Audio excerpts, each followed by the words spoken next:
by the materials, and I trust my negotiating skills way better than the contractor. So let me handle that. 'Cause we can save money that way. So I just give me a labor number, and then I go from there. He's all about saving money. So, Yes, saving money makes sure. Amen. so when do you pull your realtor Sometimes. in as far as an ARV after repair value? So what I'll say now, you can use it or not, you'll piss people off, but here's what I do. I send the house to about 3 or 4 different agents and say, what's your ARV? And they're all gonna be different. Missy. And then I'll pull my own, and then we'll kind of take an average, and then when it comes down to it, what I will do is, I know appraisers is all about square footage. So Chan sends me 4 comps for this house, I'm gonna average the square footage, times it by the square footage of this house, and I know when it comes to an appraiser, this is what I'm gonna get. And I just want to point out, I do have the deal analysis up here, and I had a really crappy week. One thing I wanted to do is I wanted to find my original deal analysis. I did find it last night. I didn't get a chance to pretty it or send it out. But I just want to know, he does have this listed as a sale price of $279.9, but when he sent me the deal, he sent it to me with a very conservative number of $260. So that's one thing to remember. He knows with me, you better be conservative. Don't be giving me some wow out of here. So if you give me 265, I'm gonna do it at 260. I'm always trying to be conservative because I want to what? Secure the bag.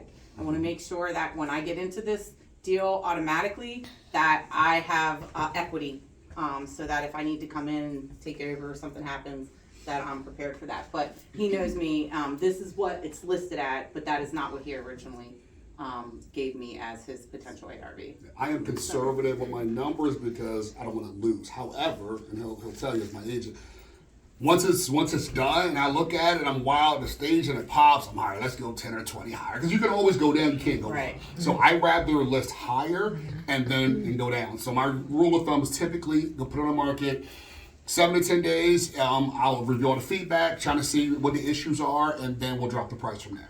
So. But you do multiples, so your contractors are typically the same ones that you use consistently? So, yes and no. I'm having a good run. I mean, contractors, I don't know if there's any here. It's a hard business. Very hard. And once you find a good one, you got to keep them. So I have a good one now. So we're on a good run. We're probably on a house 8 or 9 or 10. So we're on a good run. But there are some that if it's like a small cosmetic job, I'll just GC it and then just sub it out. But I do have a steady crew, but I will sub out things and just GC it. So it makes a difference, though, that you're giving regular work as to somebody trying to get there first and wanting somebody to give their time to a contractor to go out to look. I can agree with that. Yeah. So when you So asked maybe, about, maybe I want to give him an incentive to start Right. that in the Right. beginning. Potential. Okay. Yeah. That's He's good to just know. he's been Just doing don't do it to a and he bunch of has different like his, contractors. yeah, he has his own crew though, like that, like he said, that he kind of manages it overseas, and then he'll, but he's been working with this guy for a while and feels comfortable with him. Hey, you can interview. So I used to just interview contractors. Show me your work, and of course, I can show yeah, anything. good. But I would interview them, show me the work, give me some addresses, and then Okay, pull the that's good addresses. to I can know. see the kind of work they do.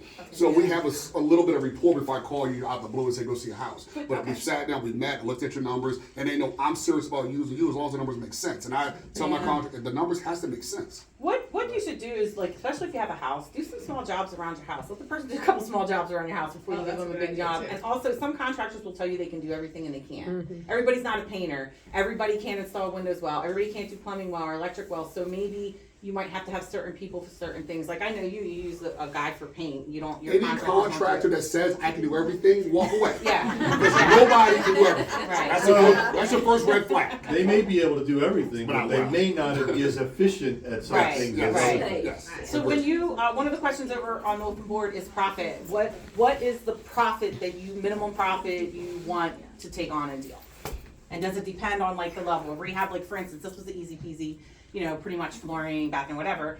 Okay, I'll take 25 to 30 on that. But if it's like a $70,000, $80,000 rehab, do you want like a larger spread? Like how do you determine that? So my number, bare minimum, once I crunch my numbers, is 30,000. And I mean, Okay. there's some that went higher, some went lower. To me, it's Even a if you numbers have to game. put more work into it, That's or bare minimum. I got to make 30,000 for it to make sense. Okay. I prefer, 50, 80, Well, but now- 30 is a number. yeah, and so just so you know, this is his number before he sells it. When you go to sell it, you have to pay the real estate agent, and you also have to pay transfer tax. I don't know if there's any recording fees at all on your end, but so this number doesn't include those fees. So that's probably at least 20 grand, 20, 30 grand maybe.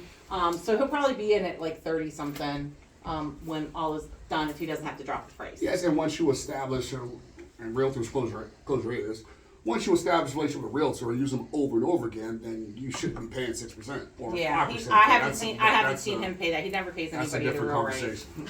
Yeah, we fight about it. Yeah. We fight about it.